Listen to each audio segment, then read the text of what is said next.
안녕하세요. 돈 되는 돈TV, 저는 여도은입니다. 금수저도 아니고 비슷한 월급을 받는 옆 동료 혹은 친구는 아파트가 몇 채나 있는데 나는 왜 2년마다 전셋집을 구하느라 발을 동동 구를까? 저 친구는 아낄 땐 확실히 아끼는 실속파인데 나는 왜 마음만 동하면 이렇게 시도 때도 없이 신용카드를 긁다가 후회하는가? 사람들이 어떤 이유로 그렇게 돈을 벌고 쓰는지, 그리고 부자와 평범한 사람들의 차이가 무엇인지 우리는 종종 궁금해하고 왜 나는 못하는 것인지 자책을 하기도 하지만 이러한 후회도 얼마 못 가 사라지곤 하죠. 나와 비슷한 경제 상황 속에서 전혀 다른 길을 걷게 되는 우리의 다름은 여러 요인 중에 감정에 미치는 영향이 큰데요. 이러한 차이는 사람의 경제력을 결정하는 요인에 성격적인 특성이 크게 반영되어 생기는 것이기도 합니다. 경제력이 낮은 사람이라면 자신의 경제 패턴을 인식하고 보완해 돈을 부르는 습관을 만들어낼 수 있다고 하는데요. 부자가 되기 위해서는 돈을 많이 벌어야 한다는 말은 당연하지만 반은 맞고 반은 틀립니다. 돈을 많이 버는 수많은 사람 중 그만큼 부를 이룬 사람도 있지만 그렇지 않은 사람도 있기 때문입니다. 이렇게 다른 결과를 불러일으키는 요인 중 가장 큰 원인은 막대한 수익을 거두고도 해픈 씀씀이와 잘못된 경제관념으로 돈을 모두 잃는 경우도 많기 때문입니다. 평생도록 번 돈을 관리하고 유지하는 힘은 우리의 경제적 습관에서 나오게 됩니다. 어릴 적부터 만들어진 습관 외에도 우리가 사회생활을 하면서 첫 월급을 받았을 때, 그리고 그 후 나의 월급을 어떻게 관리하고 투자 습관을 들이는지에 따라서도 향후 우리의 부의 크기는 달라집니다. 그리고 이러한 습관은 어른이 되어서 뿐만 아니라 어릴 적부터도 나의 경제적 습관에 자리 잡게 되어 부모의 교육이 굉장히 중요하죠. 돈과 경제력에 관한 다양한 전문 서적에서는 이를 심리적인 영향에 연관지어서 설명하는데요.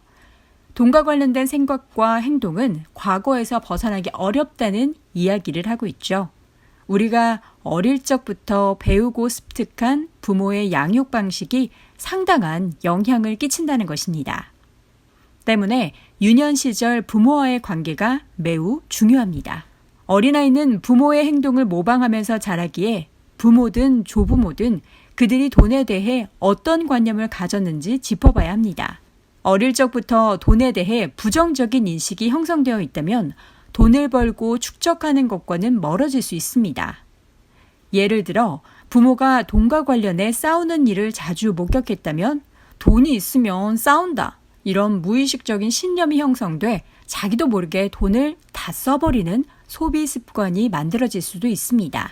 한편 절약만 하는 부모님을 둔 경우에는 그를 꼭 닮은 자린고비가 되거나 오히려 극단적으로 어릴 적 소비를 못했던 것에 대한 표출로 성인이 되어서는 그에 대한 보상 심리로 과소비를 하는 패턴이 만들어지기도 합니다.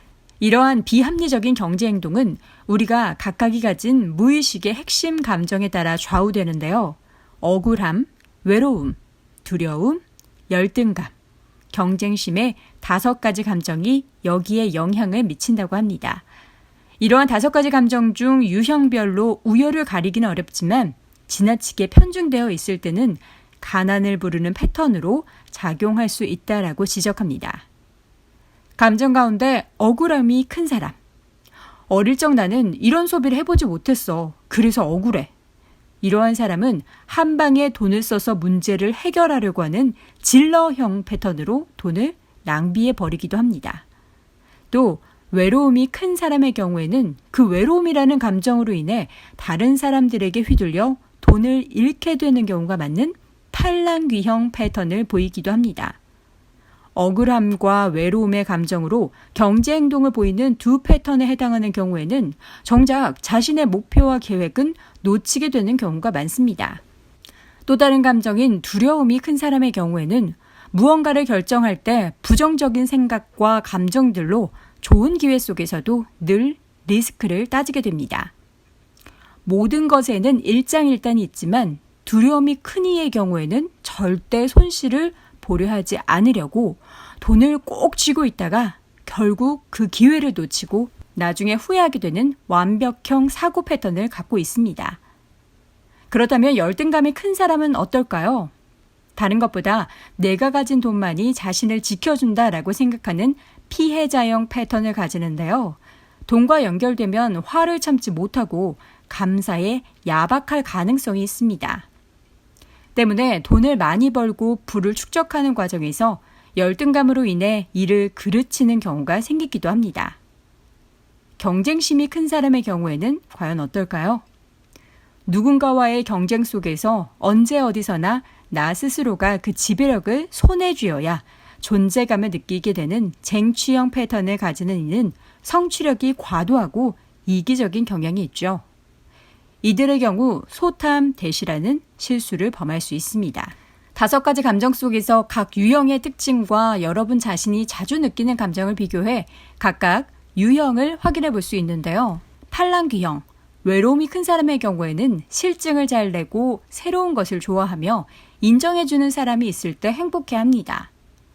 억울함이 큰 질러형의 사람은 사람을 잘 믿고 돈을 주로 소비하는 데 사용을 하죠.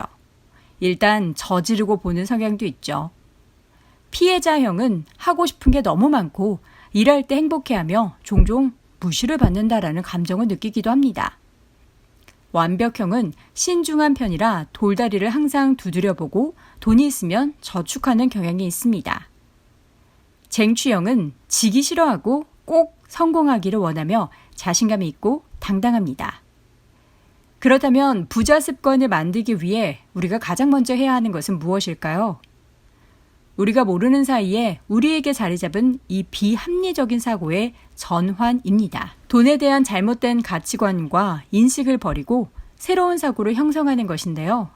할 수 없다며 한계를 짓는 등 가난을 부르는 부정적인 잠재의식에서 우선 벗어나야 합니다.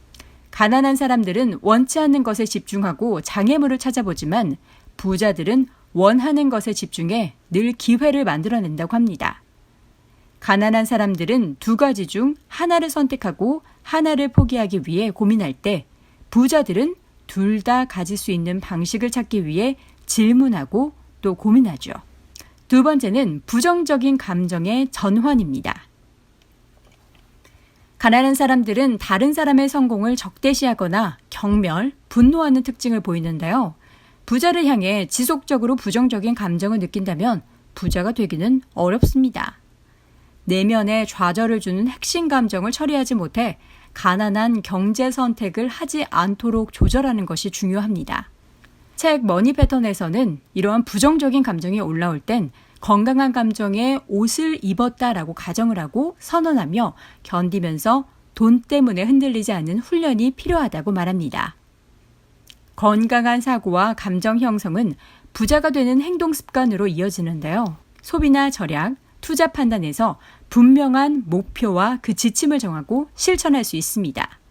불필요한 지출을 줄이고 재테크의 기본인 저축에 집중하면서 성급하지 않은 투자 훈련에 임할 수 있죠. 그러나 우리의 이러한 감정을 바꾼다고 해서 바로 부자로 전환이 되는 건 쉽지 않습니다. 나의 감정을 컨트롤하며 습관을 바꾸면서 우리가 해야 할 일들은 더 있죠. 그렇다면 나의 경제적 행동들에 대한 패턴을 점검해 볼 필요가 있습니다. 앞으로 누가 부자가 될지 미래를 예측할 수는 없습니다. 하지만 이 예측을 돕기 위해 최근 영국 인디펜던트지가 부자가 되기 힘든 사람에게 보이는 9가지 신호를 발표했죠. 부의 고속도로를 타는데 빨간불이 들어오게 하는 9가지 사인, 지금부터 확인해 보시죠. 사인 1. 저축에 너무 중점을 둔다. 저축은 부에 굉장히 중요합니다. 하지만 수입에 소홀해질 정도로 저축에 집중하는 것은 역설적으로 부의 적신호가 되기도 합니다. 저축과 수익 창출의 기로에 놓여 있을 때 많은 부자들은 수익 창출을 선택하죠. 반대로 쿠폰 할인이나 저축에 과도하게 신경을 쓰다가 새로운 수익 기회를 놓칠 수도 있습니다. 부자가 되려면 실용적인 저축 전략을 세우되 더 많은 돈을 벌 방법을 같이 고민하는 것이 좋습니다. 몇몇 전문가들은 돈을 지키려면 돈을 벌어야 한다. 수입원 개발과 현명한 저축 습관, 이 2가지가 동시에 이루어져야 한다라고 권장합니다. Sign 2. 투자를 하지 않는다. 시간이 지남에 따라 더 많은 돈을 벌 수 있는 효과적인 방법이 바로 투자입니다. 뉴욕타임즈 선정 베스트셀러 저자인 라미 세티는 백만장자들은 평균 매년 수입 20%를 투자한다.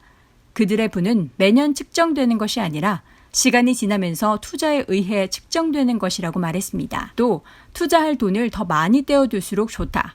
이유는 복리 때문이다. 은퇴를 위해 투자 저축을 시작할 것이라고 투자의 중요성을 언급하기도 했습니다. 사인 3. 일정한 급여에 만족한다. 보통 사람들은 노동한 시간에 따라 때가 되면 급여를 받는 것에 만족합니다. 하지만 부자들은 결과에 따라 돈을 받는 것을 선호하죠. 꾸준한 월급은 평범하고 안전한 만큼 부로 가는 느린 길일 수 있습니다. 세계적인 수준의 부자 중에서는 근무 시간에 따라 정해진 급료를 받는 사람은 드물죠. 부자들은 스스로 사업을 만들고 돈을 끌어당깁니다. Sign 4. 감당할 수 없는 물건을 산다. 분에 넘치는 소비를 하면 부자가 될 수 없습니다. 돈을 더 벌기 시작해도 생활 수준을 높이지 않는 것이 좋은데요. 자수성가한 백만장자 중 그랜드 카돈이란 사람은 나는 사업과 투자로 다양한 수익 흐름이 확보되기 전까지는 비싼 차와 시계를 사지 않았다. 부자의 반열에 오를 때까지 사치품을 자랑하는 대신 당신의 직업 가치를 알려라 라고 말합니다. Sign 5. 자신이 아닌 다른 사람의 꿈을 추구한다. 자수성가한 부자들을 연구한 토마스 콜리라는 사람은 많은 사람들이 하는 실수 중 하나가 다른 사람의 꿈과 목표를 쫓는 것이라고 말합니다. 대표적인 예가 부모님이죠. 다른 사람의 꿈을 쫓아갈 경우 결국 직업에 만족하지 못하고 경제적으로 어려움을 겪을 가능성이 높아진다고 하는데요. 이는 성공에 필요한 열정을 발휘할 수 없기 때문입니다. 성공하려면 자신만의 결정과 열정을 따라야 합니다. Sign 6. 안전구역에만 머문다. 성공하고 앞으로 나아가고 싶다면 불확실하고 불안한 것과 익숙해지는 것이 좋습니다. 특히 부자들은 불확실한 것에서 오히려 편안함을 느끼는 경우가 많은데요.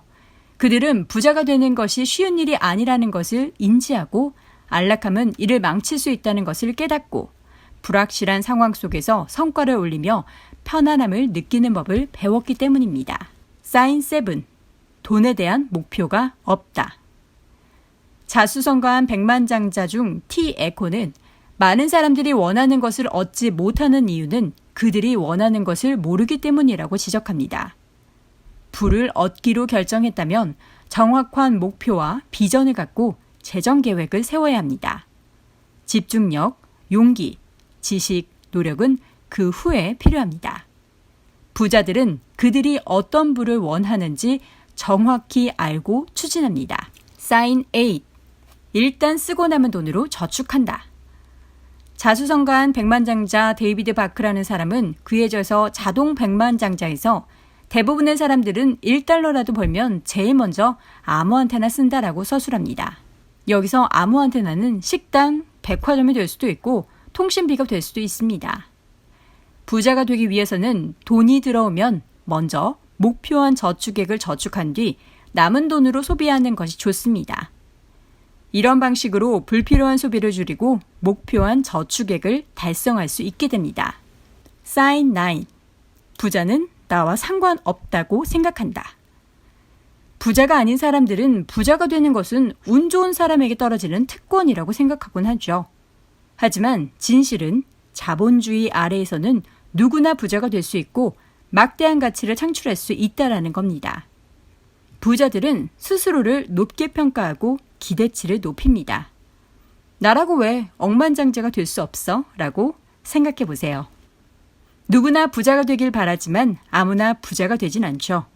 지금 당장 오늘부터라도 나의 부정적인 감정의 전환 그리고 습관을 고쳐가며 하루하루 지금보다 더 나은 여러분이 원하는 수준의 부를 이루길 바랍니다.